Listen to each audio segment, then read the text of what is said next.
Okay, so so first of all, I've really enjoyed the day, and it's been great to have the opportunity, I think, to chew over something that you can see has been on my agenda and on my mind for quite some time, but it's enormously rich and complex, and we've drawn on a wide range of contexts.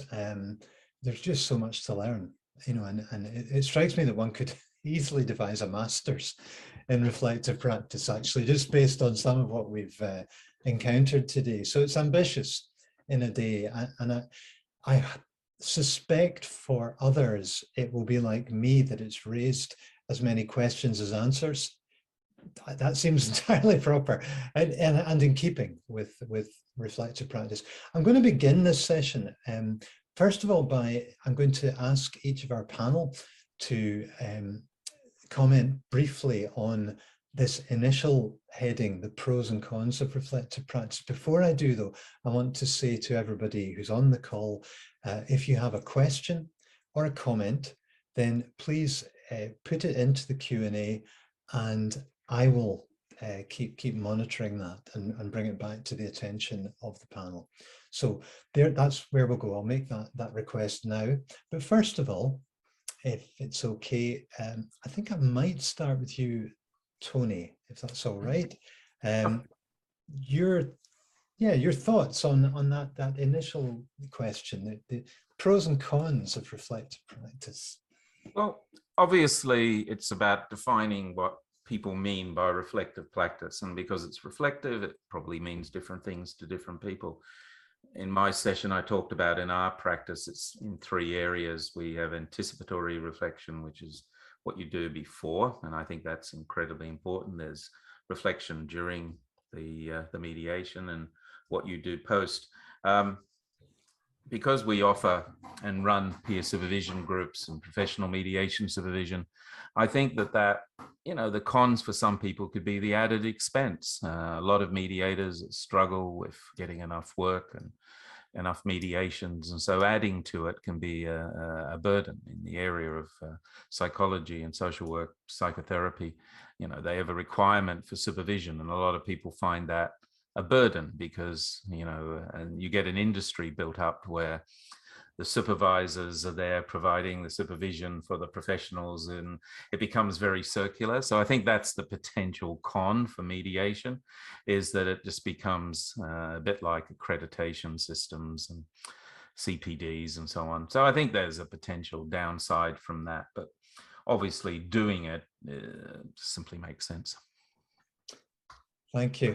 Yeah, it's quite a common sense response there. Doing it simply makes sense, and I guess the fact that we're here and you're on this panel suggests a commitment to that. Thank you for that. I'll just turn now to Barbara, if I may, and invite you to respond.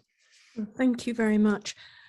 Yeah, Tony, I'm with you on the industry side of it. And I think that's an unfortunate byproduct of a very valuable process.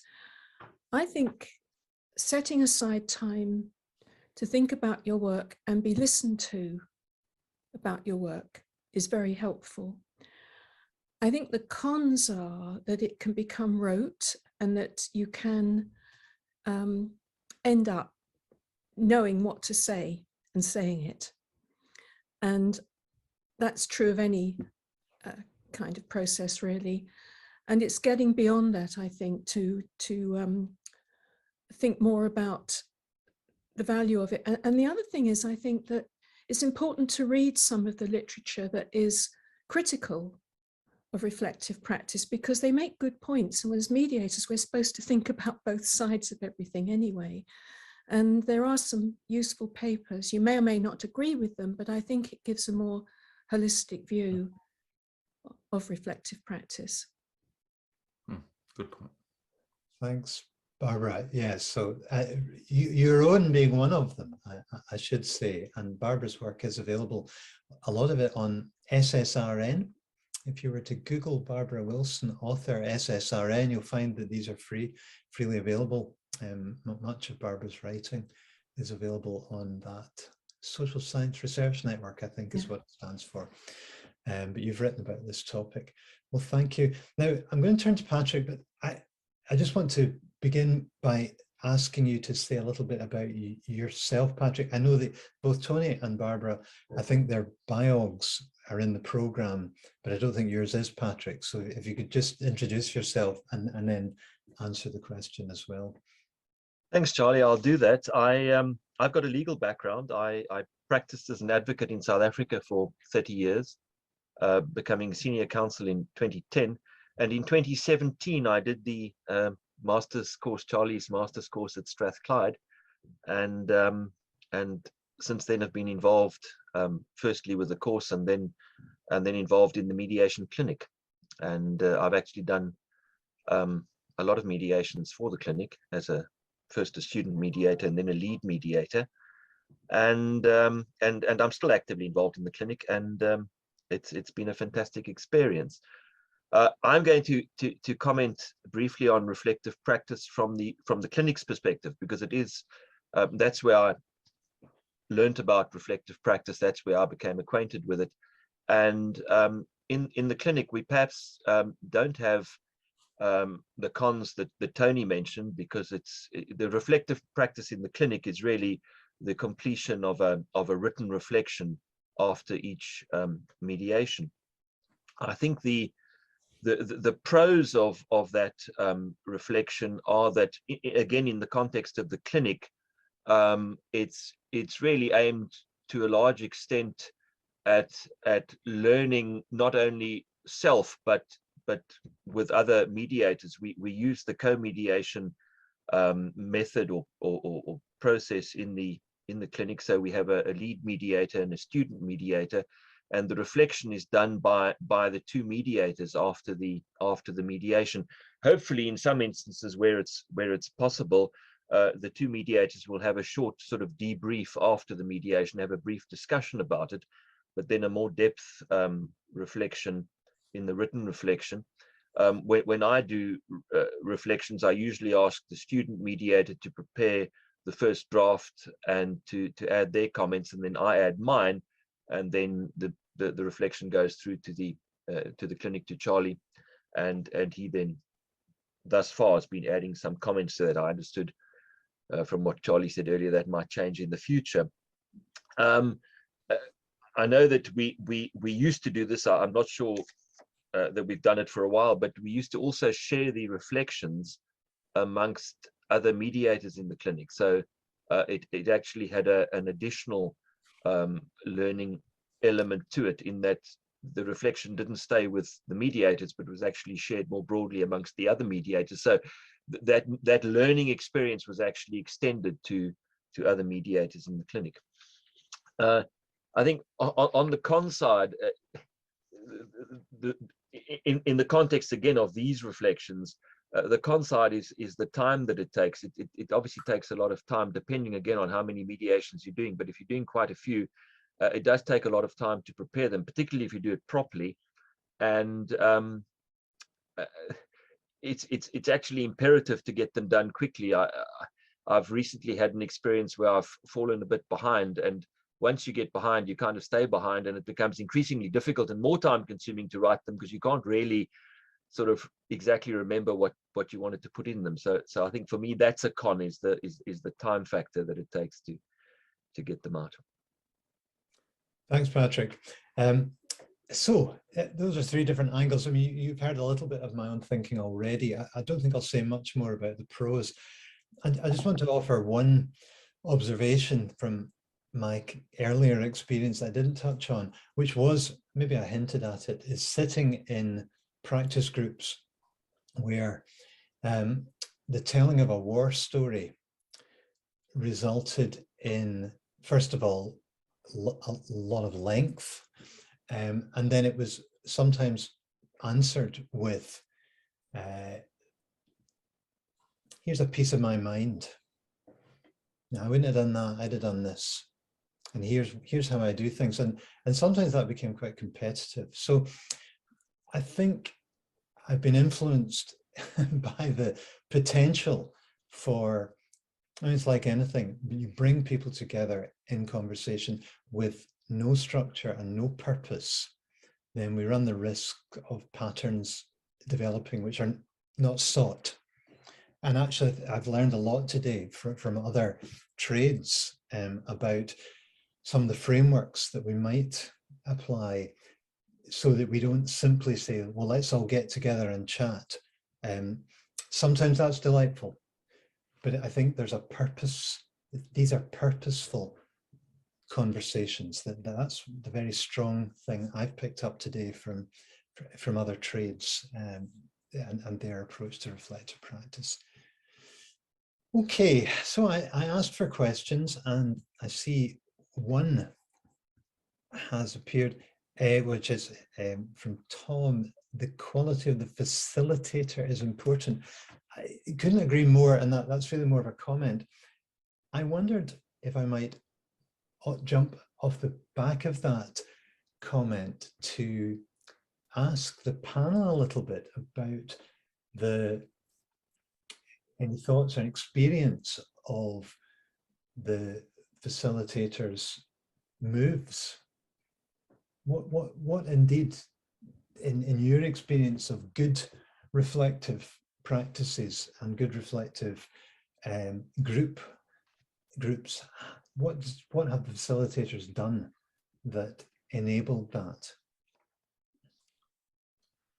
I'm happy to come in here briefly. Yeah. When it comes to group debriefing or group facilitative reflection, one of the lead mediators in our panel is also a psychodramatist, and so she is an expert on using movement and groups, and we use a lot of that with very high-level mediators who want to really explore what they've done. So it's beyond just using words, I guess I would say, without going into it in huge detail. But I think that can be a mistake. A lot of mediators, in my experience, I mean, doing this for 30 years, and in my experience, a lot of mediators are too much in their head and too much with their words. And I think that's part of the challenge. And maybe just using words as a process could be a big error.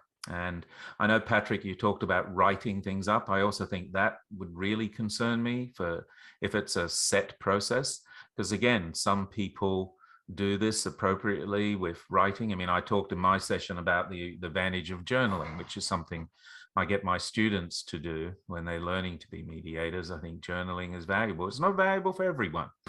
You know, some people think that way, some people don't. There are other ways of expressing yourself. So maybe because a lot of mediators are caught up in the world of words, that might restrict their practice. So that would be my thought there. Thanks, Tony.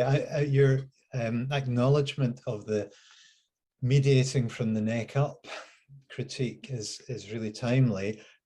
Today, it's good to get a reminder of that, though. It's good to get a reminder of the less rationalistic and verbal and word-orientated ways of thinking. Thanks. Other thoughts? I see both Patrick and Barbara nodding, and then we'll come to more questions. Barbara, you had. Yeah, I think the late John Haynes used to say good mediation was questions and answers, and you just keep going with the questions, and there's an element of that in reflective practice to ask and ask and ask and avoid commenting and just allow the person to sit with the dilemma or what it is and bring that out. There is always the problem if something comes up that is questionable, and what do you do about that? You don't want to, particularly if you have a supervisory consultancy role, you don't want to humiliate the person in public. You can't necessarily let things go. It depends on the extent of what's happened. And I think that's quite a dilemma that you do have to think about. If someone's really going to talk about their practice, then that may come up. and what do you do about it? And also who's right and who's wrong, because there are situations that are just intangible. They're things that there is really no right or wrong about the practice. You're going into unknown waters all the time. Thanks, Barbara. It seems to relate back to the idea of the purpose, though, doesn't it? Yeah. And there's been a tension throughout today, I think, between the notion of self-orientated, or it's about reflecting on our own practice, and the notion of accountability, which is or is not laced into some reflective practice models to varying degrees. So that's not gone away. Patrick, were you going to add anything on that? Just when we talk about, group sessions, group supervision sessions, or peer review sessions, whatever you call them, and the facilitation of that, I think that it's useful to prevent a sort of a one or two people dominating the discussion. It's useful to have somebody present a mediation, something that they've perhaps had some difficulties with, or something that they want to share, and then to go around the group and get everybody to actually provide some feedback on that, so that you actually involve everybody in the group, because it can so easily degenerate into a kind of a discussion between two people, with all the other people sort of sitting around listening to this. And when I do these group sessions with the clinic, which I do occasionally, I always try and do it in that format, so that you have participation from everybody, and you do put some kind of time constraint on it, so that you don't have this sort of domination of the group, which then sort of defeats the object of sharing the experience. Thanks. I think that leads us quite neatly to its next question. Well, I should just acknowledge Tom Skade also put up a reference to something called balance groups, which are used in general practice, and I can't say I know more about them, so that's just something I think some of us might want to follow up.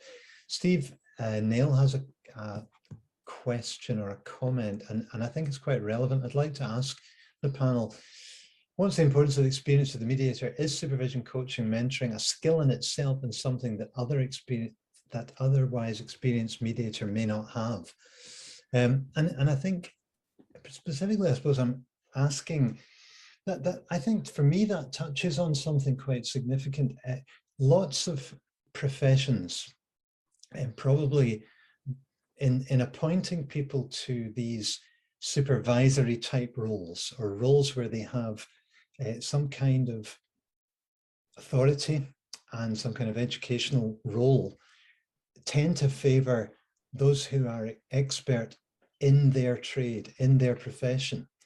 And I think Steve's touching on the fact that there may be generic skills which are related to the running of the reflective practice group rather than are related to mediation. I happen to have become part of a group which meets regularly, and we stumbled on a business coach quite a while ago, actually, who joined us for a session and ran it for us. It was incredibly productive and felt very safe and useful. And she continues to this day. She apparently finds mediators deeply fascinating too. So there's a kind of two-way relationship. However, so I'm simply acknowledging I do have experience of a non-mediator coming in, but I'm curious about the rest of the panel, what your thoughts are on that. If I can come in, Charlie, I think that they are separate skills. I think that the same person can have both, but not necessarily so. So I think that the fact that you might be a good mediator doesn't mean that you're the best person to facilitate a discussion group or a supervision group. And you may be very good at facilitating that and may not be the best mediator. So I think they are definitely separate skills, and I think they demand to be treated differently. Would that imply that they ought to be addressed and learned and trained differently? I think there's a certain overlap, but yeah, I think they should really be trained differently. Thanks. Barbara, you're smiling. Yeah. Well, I'm coming at this very much from the experience of being a PPC with mediators who are receiving legal aid via a contract, which I won't bore you with, but there you definitely have a regulatory role. And that was set up by the government essentially because they didn't want to manage legally aided mediation themselves, so they had to be assured that there would be a management role. And in fact, I did some work on this years ago with previous CEO of a not-for-profit, and we decided that it was actually a management role overall because the balance was weighted in that favor. And that's quite a far cry from I say pure, but the reflective practice that is much more about skills and experience and basically doing a good job in the room. So I found myself very much in the regulatory role, and that still exists. Is it possible to fulfill that role and achieve some of the goals we've talked about today, as well as the regulatory and accountability? I think it is, but you've always got to have one eye on the fact that you'll be audited at some point. Okay, so the person who's holding others accountable is equally accountable. Yeah, because the service, I mean, I'm no longer holding that role, and it's in the for-profit and the not-for-profit. If you're doing family mediation, receive legal aid, you are, at some point, you are audited because of the public interest. Yeah. Thank you. Interesting. It might be an interesting vision for those of us in Scotland, which is much less regulated at the moment. But as I've said, that may not be the same forever. Tony, have any thoughts on that, or shall we move to another question? I'll move on. No, I'm right. Okay, so we have a couple more comments and questions coming in. Gordon McKinley is an offering really that action learning sets. Now, I am not particularly familiar with them, but he's suggesting that they might provide an appropriate structure for peer review and reflection. And I guess, have any of the panel, I appreciate Gordon's not on the panel, but any of the panel got experience of action learning sets? No. Used in teaching a lot, and yeah, I think he's right. I think you could. I mean, I think the framework is sort of interesting for people because you probably need one, but I think the issues around it are not so much what framework you're using. While that's important, it's really important to potentially look at how much reflective practice is going to tie into accreditation and those issues. I think that's a very interesting topic because if we look at other professions, they often have a requirement for some type of, whereas we generally don't. In most of the accreditations, I mean, I'm involved with CMC and Scottish Mediation and Mediation Institute of Ireland. There's nothing there about this, but there has been talk of that in some other overseas accreditation bodies. Okay, thank you. So there are a couple more offerings actually, really from the Q&A. All I want to know, just to round that up, sorry, I did have a thought that perhaps some of us might want to investigate action learning sets, and I'm sure if you Google it, we will find information. Gordon can no doubt tell us more about that and might be able to share information after. Thinking again about mediation clinics, which are, very much at the moment probably operating in the educational domain. There might be some interest there for those who've got an educational hat on as well as a service delivery hat on, which would be that. And that probably takes us into a comment a question for the panel from Michael Lang, our speaker, who's come back to us. Are there unique skills necessary to facilitate a reflective practice group? And the second half of that question, if so, what are they? Who would like to have a pop at that?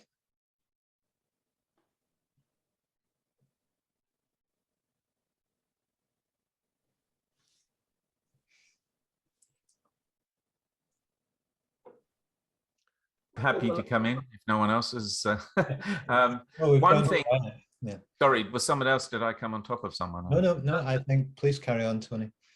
Yeah. For those, some of you may be familiar if you've been trained as a facilitator. You may be familiar with the ORID, ORID, focus conversation method.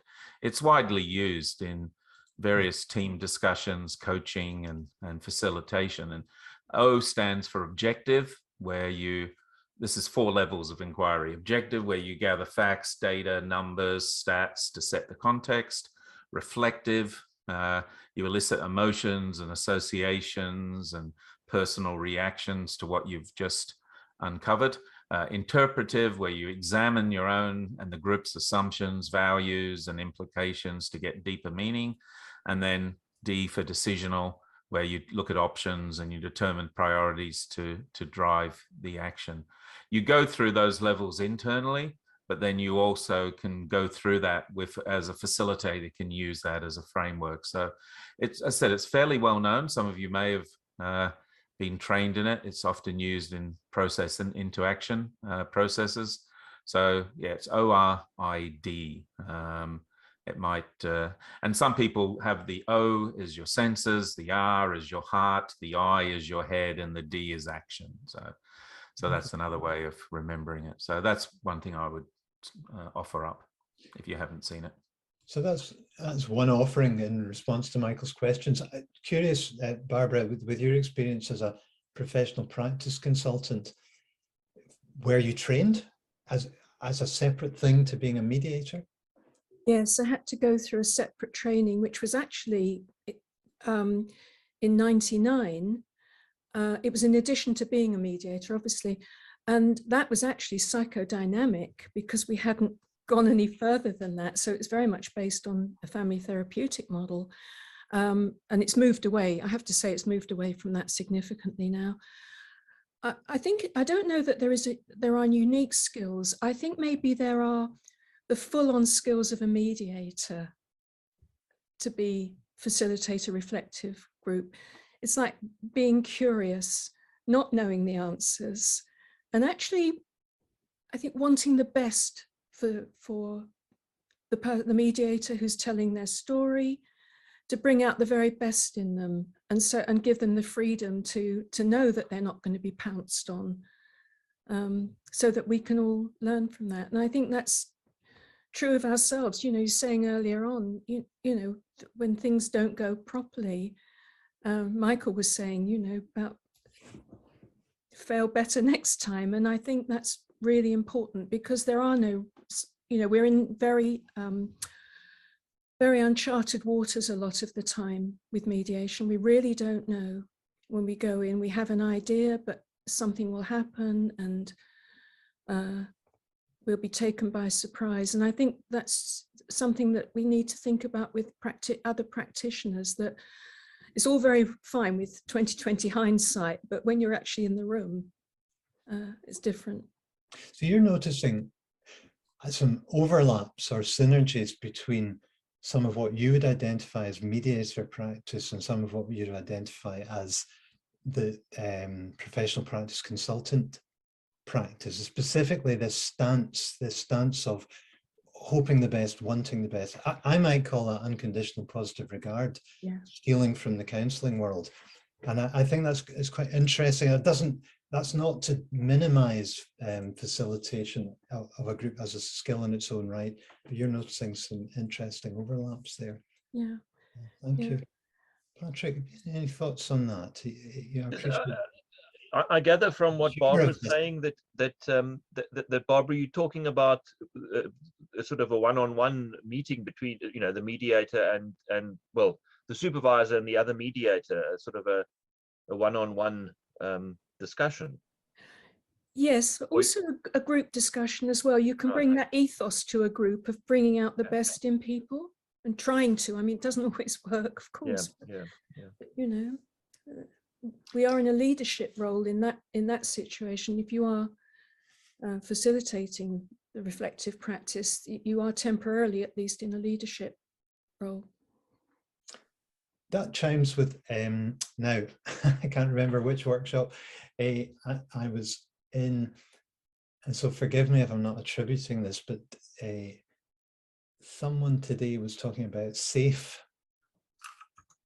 Somebody might remind me who was talking about safe places being very important, and it sounds to me as if you're creating the conditions for that safety for the person who's been invited to do the reflective practice. Tom, thank you, Craig.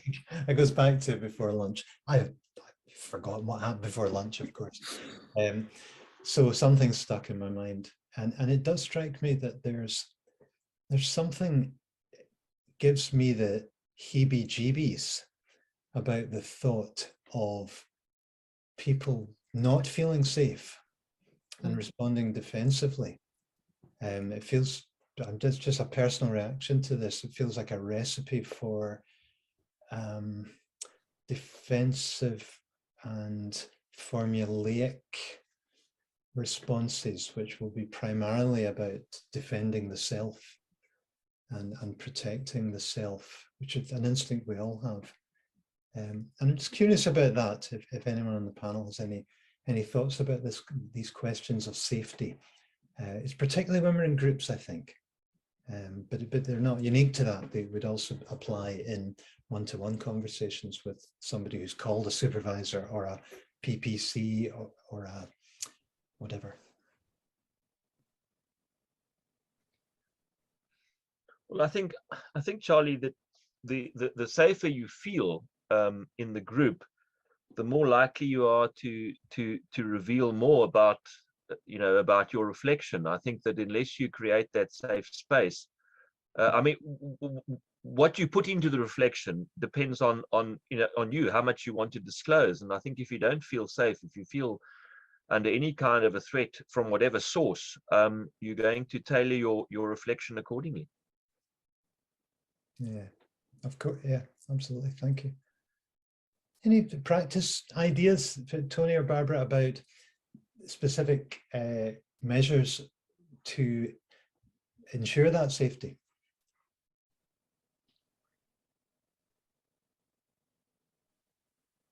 No, I mean, I'm thinking about it, but I do think it's important. I mean, safety is, but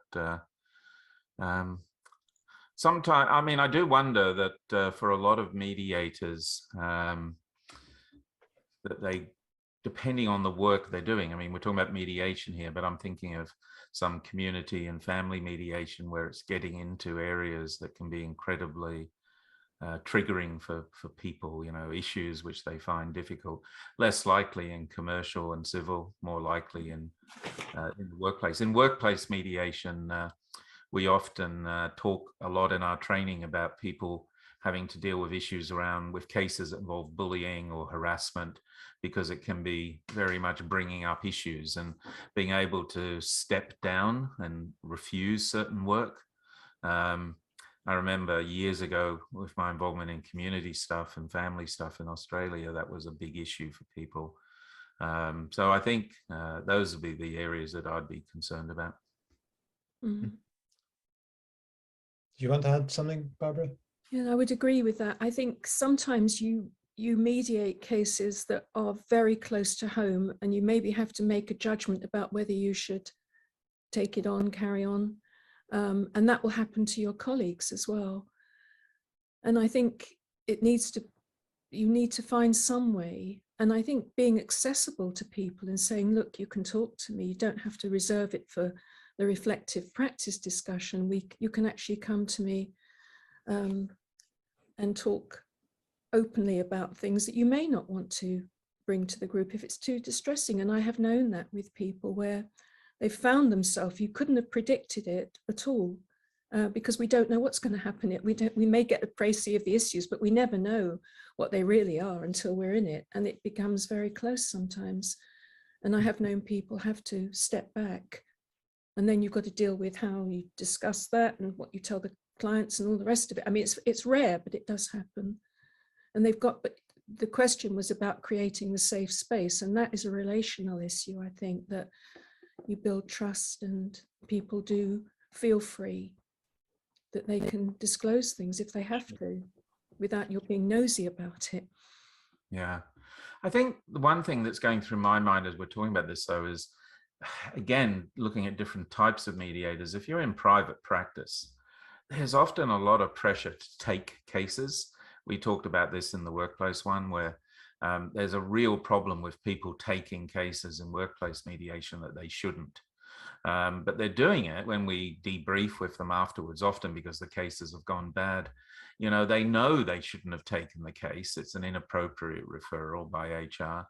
But they do because there's the commercial reality of trying to survive, or the pressure on people to have enough hours of mediation practice or whatever. So, you know, I think that's a difficult discussion to have, because it requires a level of honesty about your motivation, and again, often not talked a lot about in the ethics of mediation, but you know, turning down cases is, to me, a very important part of reflective practice. Absolutely. Yeah, I think you're absolutely right.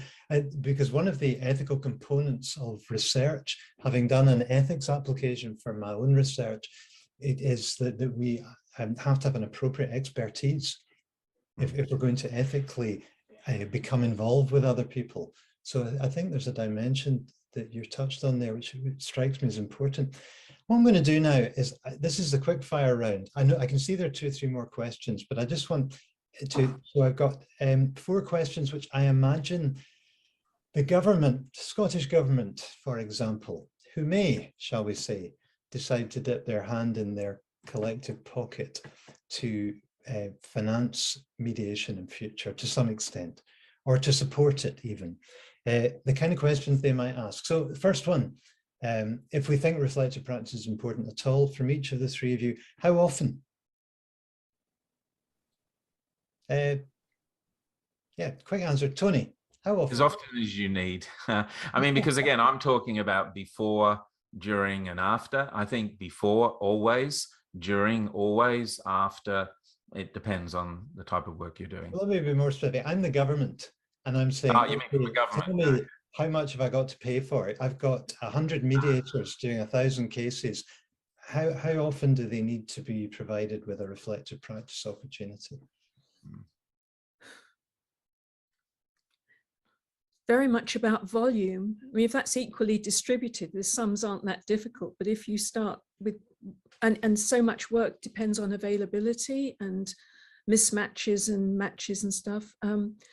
I think it would be right to set a minimum standard. Yeah. Whether that's as narrow as quarterly, half yearly, I don't think it should be more than annual at the outset, absolute outset. But if you've got a structure with quite a few mediators all needing to discuss things, you may need to go more often. Okay, thanks. I mean, I'd come in and I'd also say, I'm not sure government should be paying for that, but anyway, assuming that your premise is right, I would benchmark against other professional groups who do this, and we can work out the hours. That's how I would work it out. Okay, thanks.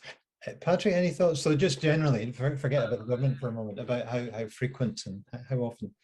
Well, I would say either quarterly or half yearly, depending on probably on the number of mediations that you're doing. Yeah, so thanks for that note of realism, because I appreciate there may well be people on the call who might get 1 or 2 cases a year. So whether it's realistic to be talking about this expensive time, quite apart from an expensive cash. Second one, what record, if any? Let's start with Patrick, because you are, I should just say, you are our most frequent flyer as a clinic mediator, I think, to date, and therefore you've probably done the most mediator review forms. So you're in quite a good position to comment. What record do you think is needed for, I think we've been talking quite a lot about group reflective practice.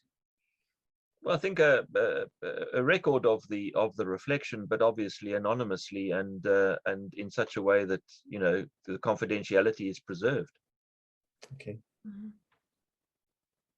Which may mean more than changing names. You might have to change places and professions, and you know, you might have to depending on how identifiable the detail is, the facts are. Yeah. And it's, well, you're both nodding to that. So maybe that's not such an interesting question. The next one perhaps is, who can do it? Who could lead? Let's talk about that, reflective practice. We've touched on it, but I'm interested in your thoughts after today. Again, I'd come in here and say that I think a large amount of reflective practice doesn't require anyone else, it's yourself. So we need to start on that point, that, you know, reflective practice is happening before, is by yourself, during it is with you and potentially co-mediators. So we're talking only about the post-mediation reflection. And then you need someone who's experienced and matches you. It's a bit like finding a counselor, you know, or a therapist. You know, you need to have someone you trust and has experience and can have the right skills. Again, there are, in other professional bodies, there are people who get licensed or certified as supervisors. Maybe that's something that's needed in the mediation area, and those people go through some sort of training and separate accreditation. So, you know, maybe that's required in the future. Barbara? Yes, I think if you're talking about it solely in the context of the clinic, which involves several people, this is not for sole practitioners. I suspect the Scottish government is going to want to know who they're paying the money to and who they're paying the money for. And they will want, I would guess, a named person. I'm completely speculating here. And you can argue, yes, that's fair enough, because it's public money, it's taxpayers' money. So in that sense, it would need to be somebody who was identified and trained. Quite the process of doing both those things would be another matter, but I suspect that's what they might want. Depends on which model they look to. If they look to ours, they will. But, you know.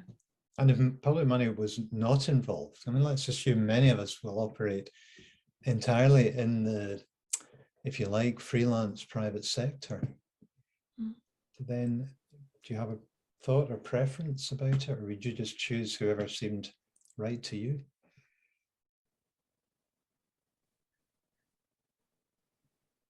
I think you need somebody that is ahead of you, if you can find that person, in terms of experience and breadth, and also willing to challenge you as well as support you. Okay, thank you. I think there's a bit of a pitch for some expertise there. And I'm not commenting whether that's a good or a bad thing. Patrick, any thoughts about it? Charlie, I think these few questions you're asking are aimed at some sort of an accreditation, assessment, regulatory situation. So we're not talking of just doing, you know, self-assessment that you may do after every mediation that you do for your own purposes. You're talking of some kind of, as I say, assessment, and I would assume that you know, if that's going to take place, there would have to be people, as both Tony and Barbara have said, sort of people who are, you know, who are nominated or appointed to fulfill that function and to then do those assessments.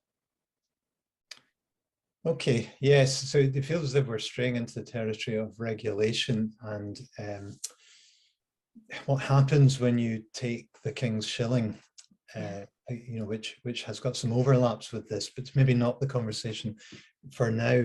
But one final question, my four, just again, what to call it?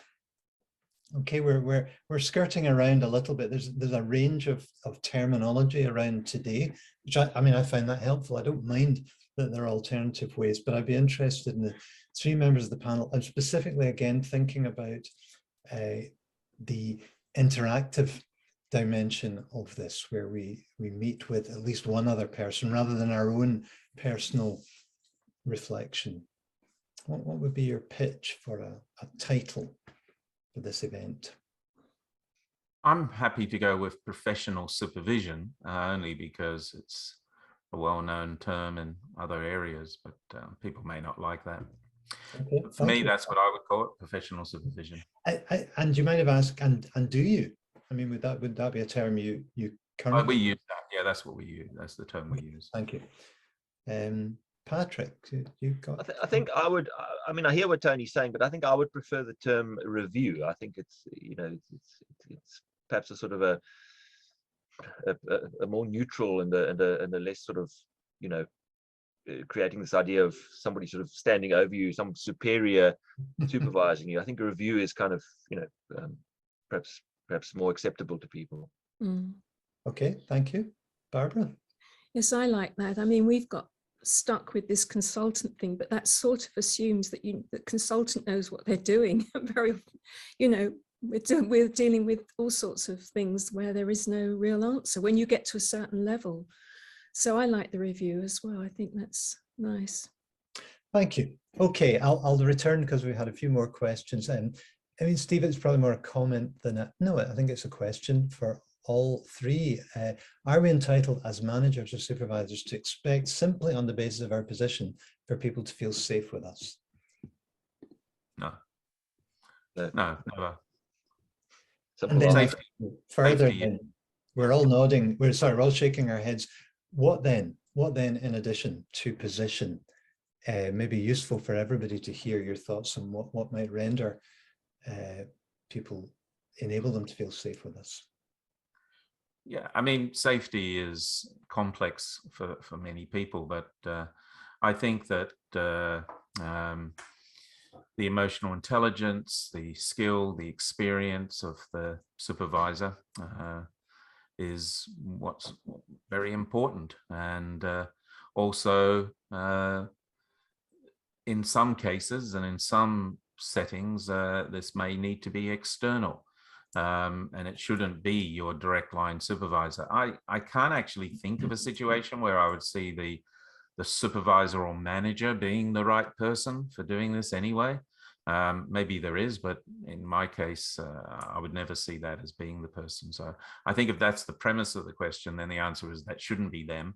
But if they mean as a manager or supervisor in general, then yeah, the qualities I talked about.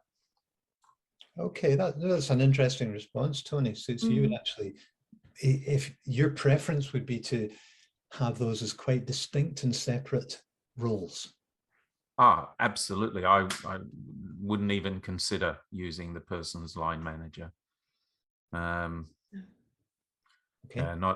Wouldn't have even occurred to me. Yeah. Thank you.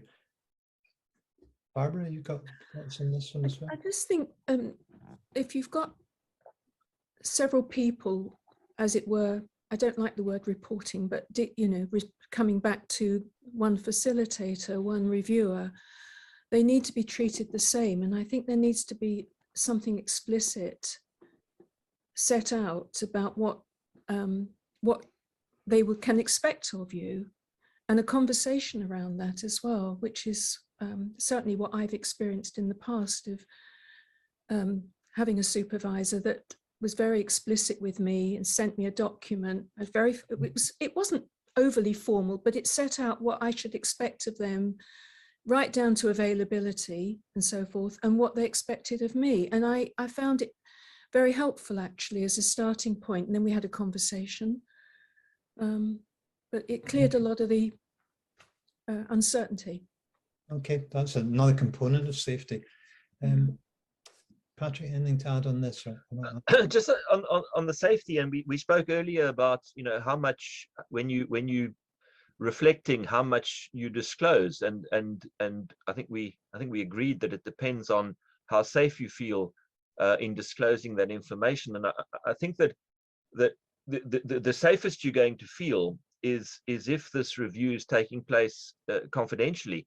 And if you're not protected by that confidentiality, and if it is an accreditation assessment, I don't think you're ever going to feel entirely safe, because to the extent that you're going to fully disclose, because you obviously it's an assessment. It's got repercussions. The information is going to be conveyed to other people. So you know, I don't think you can ever have complete safety or feel completely safe in that situation. I'm going to add my tuppence worth here that it strikes me that safety is something that is earned. Trust is built incrementally over a period, and each encounter, as you say, Barbara, the opening is important, and laying things out clearly is important, but actually each subsequent event, and as I say, that group that I'm part of, it's taken a number of years, I think, to feel the sense of trust that one might, and that's a subjective matter. So I think we have to recognize there are limits to how far we can formalize some of the answers to these things. But thank you. It's a very, very important point. There are a couple more interesting questions. Sandy has some comments on safety on the Q&A, which I'm not sure is really more of an offering about the role of rational and irrational fear and somatic trauma. Do you mind? I hope you don't mind, Sandy. I'm going to probably leave that to one side because I want to come back onto a couple of other things. Craig asks, how embedded do the panel think true reflective practice is in mediation as they know it? If there's a need for improvement, how does that happen? Start with you, Patrick. If you have a reaction. Well, I think in my experience in the clinic, as well as on the panel that I'm on with you, Charlie, I mean, I think the reflections that have been shared with me, and also those that I've written, I mean, I think that they are truly reflective. I think they, I don't think they sort of indicate that there's a reluctance to disclose. I think they're very informative, and they're very, they're inclusive of the relevant information, both positive and negative. So I think that in that sense, it does work. It does do what it's meant to do. Thank you, Patrick. I appreciate. I'm just, this is off the top of my head. It strikes me there's another similarity with mediation, that's a context where the mediator needs to build trust very quickly. Yeah. But once built, it is actually can be pretty robust and quite elastic with people. So maybe a good or an effective facilitator, holder of a group is also similarly building and creating that trust. I guess the other members of the group are as well. You would know within seconds if there was somebody who you didn't want to disclose things to. Yeah, very good thought. Barbara. I can't really add much to that, actually, Charlie. Anything to add, Tony, on that one? No. Okay, thanks. But I mean, thank you, Craig. I think there is an important question, and it brings me back to, we've kind of focused on group reflective practice, and I'm conscious that individual reflective practice has also been a theme of today, and for example, the offering from Michael and Sofna, of these instruments for personal reflection is also significant. So I just wonder if I might ask the panel and invite questions on this too. Is there anything to be added about the individual component of reflective practice, or anything you've picked up today?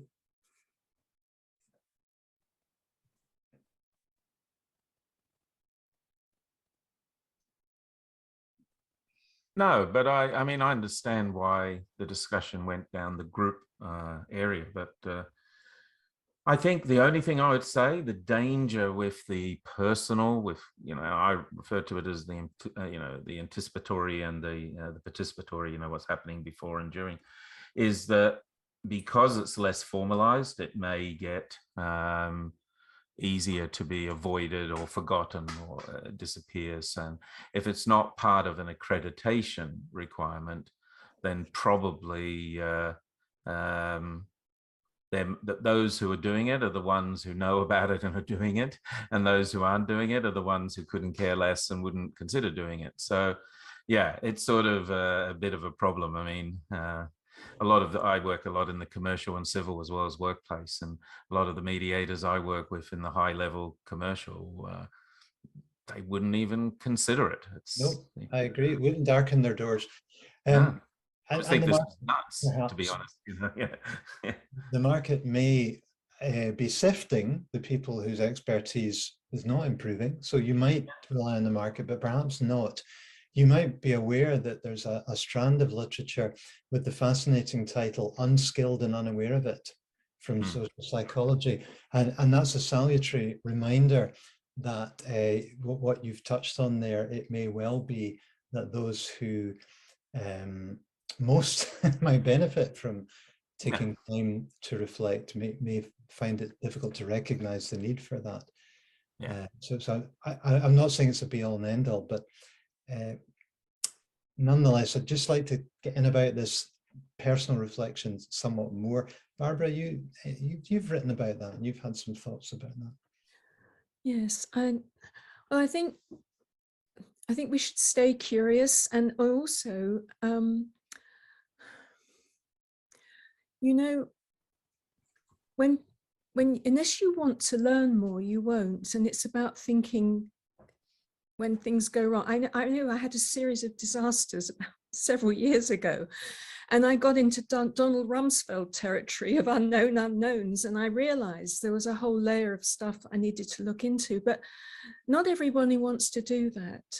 But I think and I certainly don't recommend having things go wrong in order to learn, but sometimes, and certainly in the expertise literature, it's very much about analyzing critical moments, including things that didn't work well. Thank you. Patrick, final thought. I think self-reflection is very, very important. Tony's mentioned the 3 stages of self-reflection, or the 3 stages of reflection before the mediation, during the mediation, and after the mediation. I think that the first 2, when I say you have to do them, I mean, I suppose you don't, but you won't be a very good mediator if you're not going to reflect on the mediation in advance of it and during it. I think that where you can make an election is post mediation. You can either do a self-reflection or not, and I think that it's important to carry your reflection stages through and do that final reflection, because